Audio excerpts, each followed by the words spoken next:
बिस्मिल्लाहिर्रहमानिर्रहीम। फ़याज़ वॉइस के मोअज़्ज़ज़ दोस्तों, अस्सलामु अलैकुम।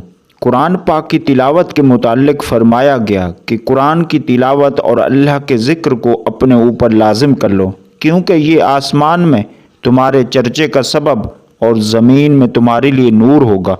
सुबहान अल्लाह।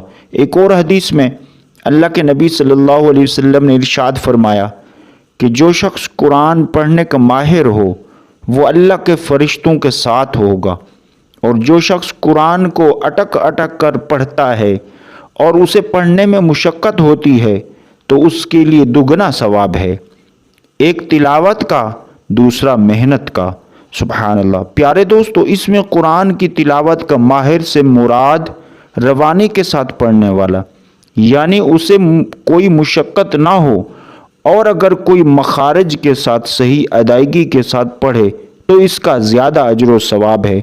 और आखिर में दुआ है, अल्लाह पाक हमें कुरान को ज़्यादा से ज़्यादा पढ़ने और इस पर अमल करने की तौफीक अता फरमाए, आमीन। और सवाब की नीयत से दूसरों तक ज़रूर शेयर करें। जज़ाकल्लाहु खैरा। अस्सलामु अलैकुम व रहमतुल्लाहि व बरकातुहू।